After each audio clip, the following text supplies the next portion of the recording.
just so we've been prompted to have a conscious mind conversation. And this is interesting because we've both got it independently, and here we are.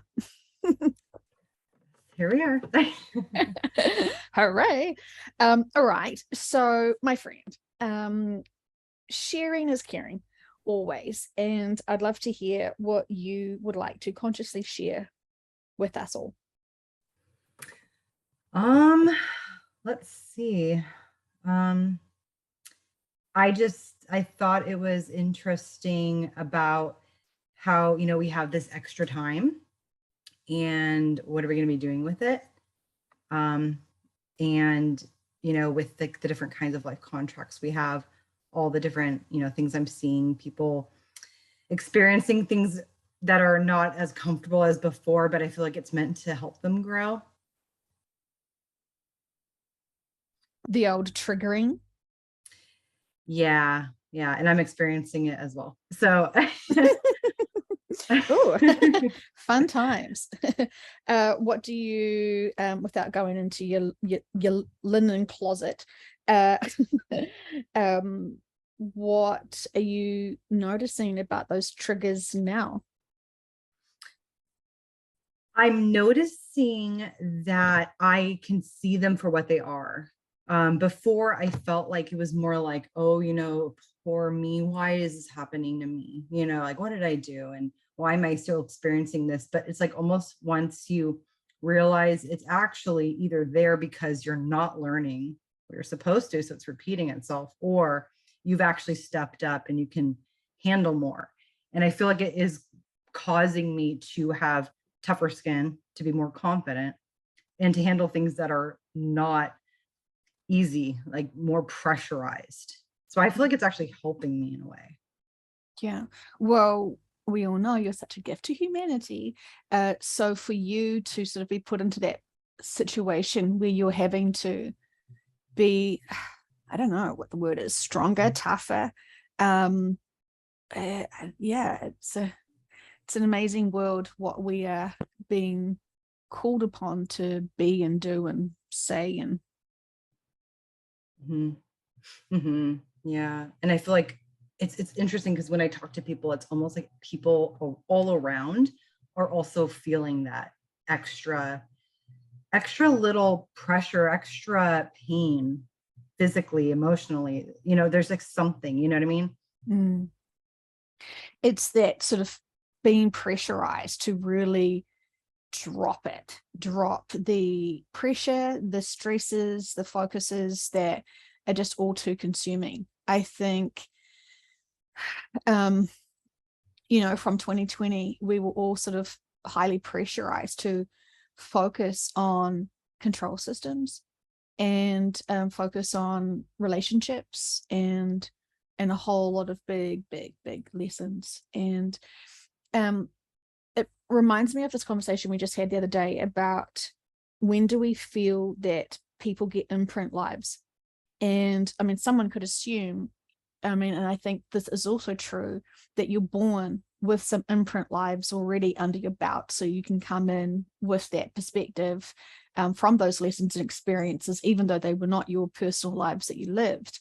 And I also believe that as we're having these bonus extension times of fabulous living, we also get whatever people could call uploads, downloads, side loads, whatever direction you get your information. Potentially, we're also getting imprint lives as part of that for us to have those sort of skill sets, drive, passion, direction moving forward. Mm-hmm. Oh yeah. I agree. I feel like it's all just, case by case scenarios. Everyone has their own unique imprints going on. And yeah, it's almost like even downloads, because it's helping us. And I feel like they're just there to be like, okay, what else can we do to help? Yeah, there is, it's quite common for the subconscious in sessions to tell me that they have already succeeded what they had sort of hoped they were going to experience and explore this lifetime. And so, what do you do next? you're going to have this really advanced being who's super intelligent here on earth. You wouldn't want to make them bored. You'd want to give them a hobby or a focus or a direction moving forward. And it almost sort of seems to be keeping our subconsciouses on their own toes in terms of, wow, they're really, we didn't think that they would awaken this advance. Now that they have awoken to this information and they're just flourishing with it, it's sort of taking even our collectives by, a beautiful surprise, because there are some who are just growing at extraordinary levels and almost beyond expectations of the subconscious. And this is amazing. Mm-hmm. Yeah, that's great, because like you've mentioned before, I think it was in one of your channelings, it's to prepare those who are meant to help towards the end times, and it's not going to be easy. It's going to be a lot more stressful. Yeah, absolutely. And we sort of keep wondering, would people just sort of think, oh, well, no big deal, reincarnation, next time I'll do it, next time I'll focus, next time I'll do a little bit more work. And some people find they're using their free will to decline their life contract to be of service in the way they're supposed to be of service. And I think a lot of people get confused about what being of service means.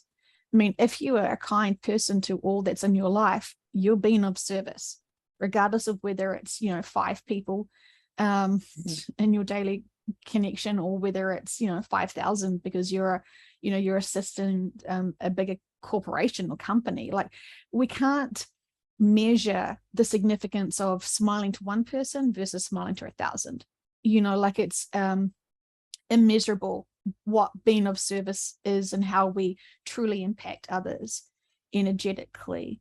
And God, there's so much to be said. I feel like they're trying to push in to like take over Hey team. in conversations. Yeah, they're super excited because they're like having a conscious mind conversation again about just reassuring everyone that when you've aced a day and where you've been a bit tired and a bit short, and energy wise and sort of mood and temperament wise, and they're sort of saying, remember that even sometimes when we have been less than humanitarian, this is another opportunity for us to have sort of dropped our frequency vibrations to sort of be triggering people back to be able to make them reflect.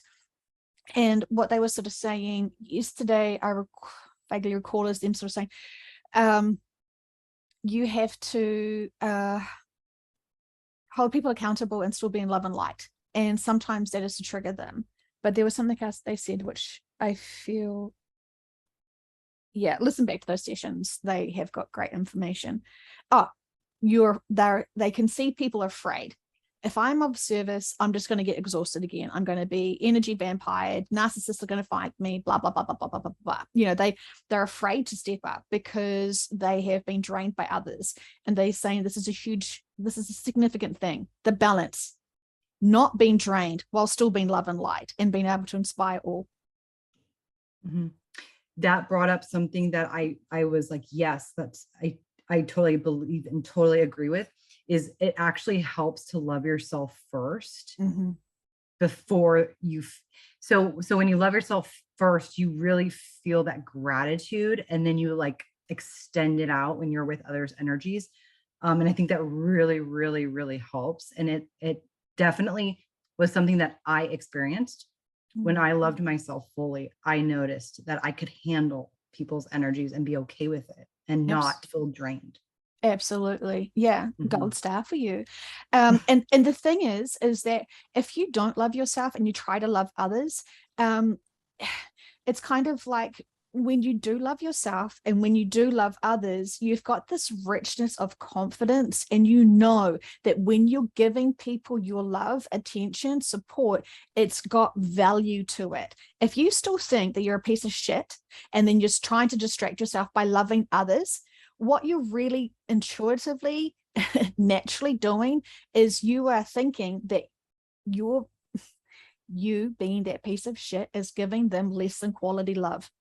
And I know that sounds really crass, and I know that's shocking, blah, blah, blah, blah, blah, but can you see there's a huge difference, right? Between knowing you love yourself, you value yourself, you love others, there has got this beautiful energy that goes with it, versus I'll forget about myself, I'll just focus on others and try to there seems to be this reward system. If I love you, then you have to love me back. And there has to be an equal energy exchange. I just was exposed to someone, a big influencer, who said, if there is no energy exchange, your relationship is going to fall apart and you're going to be very angry. If you keep giving to someone and they don't give back to you, you're going to be very angry, and it's going to be a very horrible, poisonous relationship. And so they were saying, only be kind and only love people who will love you back. And I just thought, whoa, okay, well, that's one perspective. And I just couldn't, yeah, it was quite a sort of shocking thing. I don't often get pushed into watching other people's videos, and when I do, I just think, whoa, okay, let's hope that lots of people can hear what they're actually saying, to realize that this is no longer information that serves them.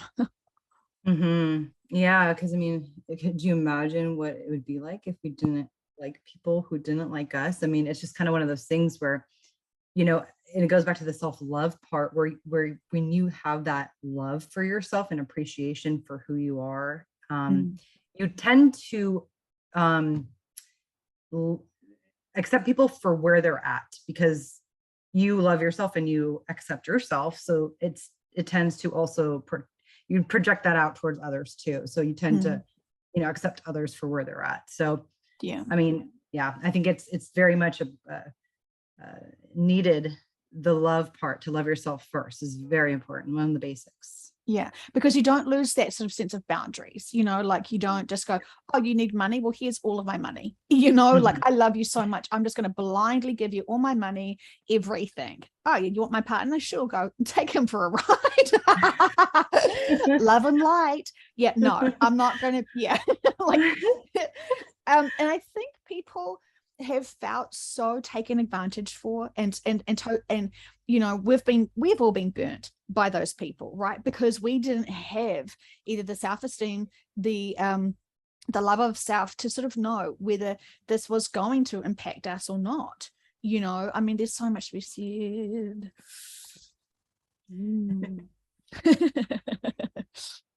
Anyway, my epiphany has been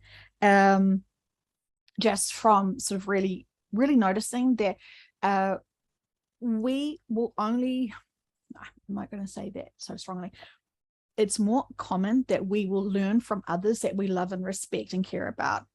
And so when they do things to us to help us grow, to be triggered, you know, it's going to be it's going to be a bigger lesson for us. You know, we were sort of talking before about how someone will say, oh, you're not, you know, you'll never be good at that, or you'll never achieve something. And you know, one of those statements once can be the driving force to prove them wrong. And you know, if we didn't value the person when they said this to us to trigger us, would be like, oh, well, whatever, stranger, I don't care. Like, you know, it doesn't mean anything to me. But we seem to expand and grow really fast when the person delivering this trigger to us to grow means something to us. Yep, I agree. It's kind of like, oh, really? Well, not like I'll show you, but in a sense, it's like, well, let me go ahead and do that. Yeah. And again, you know, all triggering is to not belittle us and to disempower us. It's to give us a, you know, okay, stop and think about this. Is this really where I want to strive for? Is this really what I want to achieve? Someone's saying that there's a roadblock for me. Can I still achieve what I want and overcome what they see as an obstacle? I remember when I went to art school, people were like, so you don't want to earn money, do you? Like no one's rich being an artist. Like, you know, that was the obstacle that people put in my way, in my path, in my journey, because they're like, why would you bother? You know, like, how can you survive being an artist? You know, and I was like, well, I just feel like I've got some expressions that I want to say. I want to try and find myself within the art. And you know, so obviously I was already one of those people. And so, you know, and then when I went to varsity to get my Bachelor of Degrees art, a degree that way, they were sort of like, oh, well, again, those topics weren't of their choice and their interest. So it was kind of like, well, what's that going to get you? Because they were always worried about the outcome of the job and the money and the finances and the security behind all of that. And it was really interesting what people would project, and just it's a valid question potentially, but it just didn't feel like, I don't want to study and focus on a career just to make people understand that I could still be living and still, money isn't. Anyway, so it Well, was good for you. interesting. Yeah, Yeah. good for you following your, desires, because I think that's like my one thing is I feel like I have been put in positions and places where I'm meant to be. And I totally Mm, believe that. yeah. And I feel like strangely now I I feel like I should really pursue other ventures though. Things are going to make me more satisfied, because I feel like I can help in many ways and be of service in many ways. And, you know, it could be, anything. And I feel like I'm more of service when I'm in a more positive mood, happier mood. And sometimes I feel like with the work environments that we're put in, I think it's important as, people who are trying to shine the light and help others. But sometimes it can drag you down to the point where it's almost like, we mentioned this before, it's almost costing too much. Like the piece is, Mm. not there. Yeah, well, you could study and have a massive passion and drive for a certain industry, and then it's not until you actually do the job Hmm. itself, and then actually have those co-workers as a factor that may actually make you realize, well, your initial purpose and reason why you wanted to be. I have heard this so many times with teachers, with nurses, with doctors. They had this assumption of what the job would look like. And then when they actually got to be graduating to have that job, and they've, yay, I've achieved everything I wanted. And then, oh my gosh, there's actually other factors that I never considered. Yep. Yeah. People. Yeah. Yeah. And also they're surprised by the fact that it's such a money-making industry at the same time. Mm. Hmm. Well, I think if you're wanting to be a doctor, a nurse, or a teacher, you've got this intuitiveness to help heal people and grow people and empower people and support people. And when you realize that for some, it is only for those who can afford it. I mean, that would just be mind-boggling, blowing, because yeah, it's so interesting, isn't it? Life is just so amazing. Uh, I feel like I've got 1,000 things to share with you publicly, and it's the most hardest thing to kind of hold them back because they're just so excited. Um, but it is amazing times, and when we honor and love ourselves and our times that we spend, and and just be rest assured that we have always been and we always will be guided to the right situation. Sometimes our jobs don't make sense, but the people in our jobs do. And Hmm. that is, sometimes can be overlooked. And sometimes our jobs that give us great financial security do not fulfill our souls, our moral compass, and a whole lot of other stuff. And that's, it's quite the challenge. Hmm. Um, Yeah. what else have you been sensing? I'd love to talk about deja vu in terms of what it really means. And I don't know if we've explored too much of that in public sessions. Yeah. Yeah. So my deja vu, I've always had it my whole life, and it's been very strange because when I was younger, I would know it's happening. So I'm like, oh my gosh, this is exactly what I dreamed about. And so what I would do is I would purposely change what I knew was going to happen next. So if I knew that I was going to turn to my left side and say, oh yeah, that candle is pink, isn't it cute, to my friend, I would purposely change what I was going to say and not say anything about the candle and make a joke. And so I did that for fun because I was like, I wonder what would happen if I did that. And I changed it. And I noticed recently, this past less than a year, I would say, I cannot change anything. So what's happening is I've had 3 deja vus recently, all within like a week's time. and they were very profound, where I was like, whoa, this is a deja vu, and well, I'm feeling all these feelings. And I just I couldn't do anything. I couldn't change it. I couldn't think differently. It was very, very interesting. So it almost felt like it was set in some sense. And when it was happening, they were giving me at the same time quickly visions and emotions, so feelings. So I was getting emotions and feelings at the same time. And it felt like it was very strange. It was almost like a bunch of information within seconds. Mm. Amazing. Yeah. It's so significant. What every message is. I saw the same person that I was mentioning earlier. They were talking about how some channeling can be really with beings that don't have any emotions and that they have no clue about life on earth. And so when she channels into certain beings who don't have emotions, she blocks them out because she wants to believe that they are AI negative beings, and was warning people about who to channel and not to channel, because it was honestly, I'll have to privately share that with you, but you know, interesting perspectives.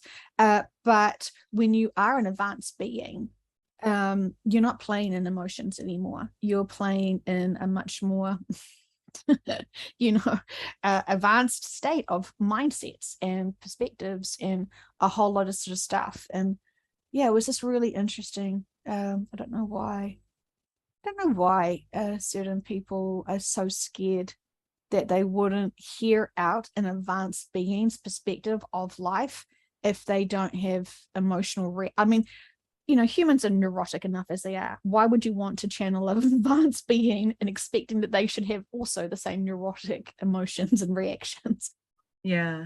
No, that's, you know, that's funny because I just got a vision. I remember, so we were doing one of the channelings, and then there was an Arcturian in the ship, and he was just, or I don't, it felt more masculine, was staring at me and not giving me any emotion. And I actually got kind of like I almost wanted to start stepping backward because I felt like almost like it was uncomfortable. Yeah, I've had so many people tell me about the scary experiences in their visions where they've seen portals open or lucid dreaming or blah, blah, blah, blah, blah. And they basically want to describe to me it was monsters, Joe. Monsters were coming to get me. I freaked out. You know, there's such bad things out there. You know, you got to be really careful when you're astral projecting whatever because of the monsters. And I'm like, I love that you've told me this. Thank you. Now we can ask your subconscious. And every single time the subconscious is like, oh, you humans, you're just so sweet and cute. We're not fluffy duckling looking. We actually look foreign to you. We do look alien to you. And you know, because we're not used to seeing such different foreign looking beings, that we've become quite, I don't know, what is the term? You know, we become, I don't know, we go into fear, obviously. And this is why so many people are like, oh, we just would love to see you. And the subconscious is like, you'd poop your pants. Yeah. It was funny because it was more of the fact, well, I mean, I was a little bit like surprised by the parents, but also it was the non-emotion, which also surprised me, because I was like, I think it's because you don't know, because humans, we look at the face to determine, okay, is this person friendly or not? Or, you know, is this a threat or not? And I think when there's no emotion there, I think the human mind goes into fear, because it's almost like, what is it? What is this energy planning? What is this energy thinking? Like, why can't I understand, you know? Because you're So conscious, because you're so good at reading people energy wise as humans, that it's definitely a next step up to read the integrity and agenda, and you know, what that being is, and is this a threat, or is this, and when they are non-reactive, non-emotional, but just advanced, you're scanning. When people go into this, like what I call like the black void, where they're everything and nothing, they're in this extreme balance where they have no worries and no problems, and they are everything and nothing at the same time. There's no time and space. It's this beautiful space of just being, and that is so neutral and perfectly in balance. And I think when we feel into those higher advanced beings and they have that, it's like there is this awkward stillness and silence between the communication, because we're so used to people showing us how they're feeling, because we can feel it, or they're responding, reacting, having facial expressions and all that stuff. So it's interesting what people are still afraid of and still saying that they're spiritual, but not you, my friend. We're talking about someone else. Oh, thank you. Yeah, because it is strange. So yeah, and they can look like monsters. They can look like green everything with extra arms, extra legs, and doing erratic things. And when we have our human minds to try and translate that experience, it definitely can screw up our perceptions of what's going on there and why. And this is why it's important for us to always remember we are always protected. And you can ask the subconscious, and they will always, it's almost like they get offended when we ask, is my client always protected? And the subconscious is like, what do you think I'm here for? Hello, I do my job. You can feel their like shock when we doubt them so much that we have to ask about it in a session. Yeah. Or like when it almost feels like they're like petting your head, like it's okay. Like, you know what I mean? Like, don't you worry. We're here. We gotcha. Totally. Yeah. And that's that whole trust and faith. And again, when people are trying to heal others or awaken others or do whatever, if you don't have the intuition of guidance to just go and be with someone and sit with someone and like hear what allow them to express themselves for their part of their journey healing. If we're just like, right, I'm just going to truth bomb all my friends all at once, I mean, that's definitely come from ego, and we're not respecting what the subconscious can do. And often their subconscious will like put a big wedge in our friendship if we are going to just be more trouble than so there will feel like this big wedge between friendships if our integrity and agenda is not of their best interests. Yeah. Or they just they won't even remember what you talked about. Like if you mentioned stuff, it's almost like it meant like it just went out of their mind. You know what I mean? Because it's like they're not meant to know. It's like they get blocked out of it. They can't absorb the information. Even if you do have a conversation, they will sort of react and all that sort of stuff. It's fascinating times. It's absolutely fascinating times. Yeah. Okay, I know we only have a small amount of time to be able to have a conscious mind conversation today. Is there anything else you wanted to explore before we say farewell? Is there anything else? I actually would like to know if one thing the teams would like to, say. They're giving me a sense that all is well, and that it is almost a very tedious moving forward as people are getting more and more confident and comfortable to be comfortable with themselves and to love themselves. And they're starting to regain as the energies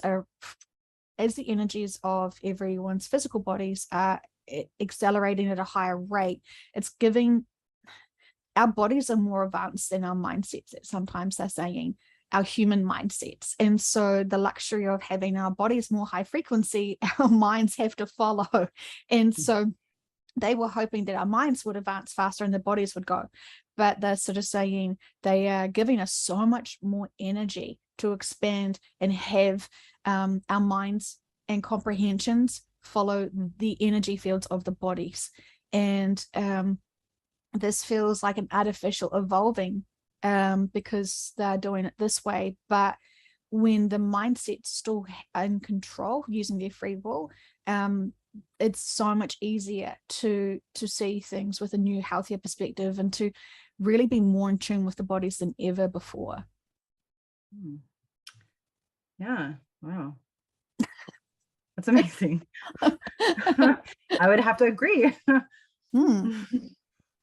I don't think they have given us that perspective before information. Wow. I love it. Okay. Wow. Anything else before we go? I think that's it for now. great send off. Thank you so much, Sally. I love you so much, and your energy is just always such a delight and an inspiration for me personally. So big, big love, big Thank love. you. I appreciate it. I appreciate you talking to me. It's always so fascinating, and I love the sharing too of the minds. So thank you. Yeah, it's always uplifting. It's such a great thing. Yeah. Okay, bye. Bye. Bye.